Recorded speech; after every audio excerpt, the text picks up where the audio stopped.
ควันโดสิงห์ขันธารเจ้าของนครหลวงวิจันทร์ครั้งที่7จะแข่งขันกันในวันที่4-5ตุลา2025นี้ที่ศูนย์กีฬาบูโดลาวญี่ปุ่น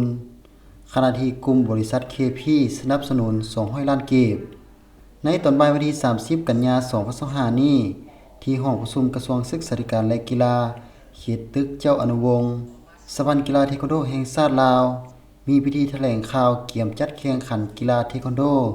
สิงห์ขันธารเจ้าของนครหลวงวิจันทร์ครั้งที่7โดยให้เกียรติเข้าร่วมของท่านศรีจันทร์จิตตปัญญาหัวหน้ากลุ่มกีฬาระดับสูงกระทรวงศึกษาธิการและกีฬาท่านประสาทไซพีลาพันเดชประธานสภากีฬาเทควันโดแห่งชาติลาว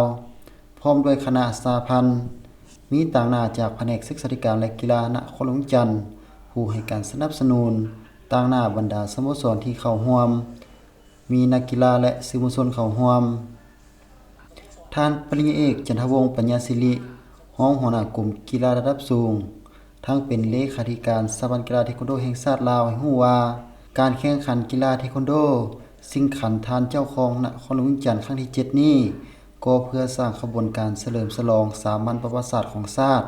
ให้มีบรรยากาศสดชื่นเป็นการก้าวเกี่ยมความพร้อมด้านต่างๆในงานมหกรรมกีฬาแห่งชาติครั้งที่12ที่นครหลวงวิจันทร์เป็นเจ้าภาพและเป็นการเลือกเฟ้นหานักกีฬาทีมชาติเพื่อเข้าร่วมแข่งขันงานมหกรรมกีฬาซีเกมครั้งที่32ที่ประเทศไทยจะเป็นเจ้าภาพในท้ายปี2025นี้สำหรับการแข่งขันครั้งนี้มีบรรดาสโมสรที่แจ้งเจตจำนงเข้าร่วมแล้ว26สโมสรเป็นต้นแมนสโมสรล้านสร้างสโมสรตะวันสโมสรกองทัพ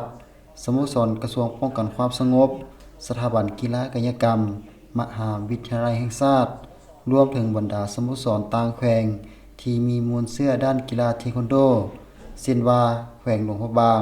แขวงสิงห์ขวางและแขวงบุรีคำไซซึ่งคาดว่าจะมีนักกีฬาเข้าร่วมแข่งขันทั้งหมด450กว่าคนโดยจะทำการแข่งขันกันทั้งหมด125รายการในประเภทอุปกรณ์คือโดดสูงโดดไกลและเตะไวประเภทฟ้อนหรือปุ่มเซในรุ่นอายุ12ปี14ปี15ปีและรุ่นทั่วไปและประเภทต่อสู้เริ่มแต่รุ่น8ปี10ปี12ปี15ปีและรุ่นทั่วไปแข่งขันกันที่ศูนย์กีฬาบูโดลาวญี่ปุ่นบ้านอานุเมืองจันทบุรีนครหลวงวิจันทร์ในระหว่างวันที่4-5ตุลา2025นี้ส่วนประเภทรางวัลก็จะมีเหรียญขันนักกีฬาดีเด่นแต่ละหุ่นแต่ละประเภทและขันรางวัลรวมชนะเลิศในท้ายพิธีก็ได้มีการมอบภาพอุปถัมภ์รวมมูลค่า250กว่าล้านเก็บในนั้นกลุ่มบริษัท KP มอบจำนวน200ล้านเก็บบริษัทลาวโทรคมมหาชนสนับสนุนด้านสัญญาณอินเทอร์เน็ตและเงินสดจำนวน26ล้านกว่าเก็บบริษัทอิซูซุ10ล้านเก็บบริษัท KP 3G และโนมุระ10ล้านเก็บ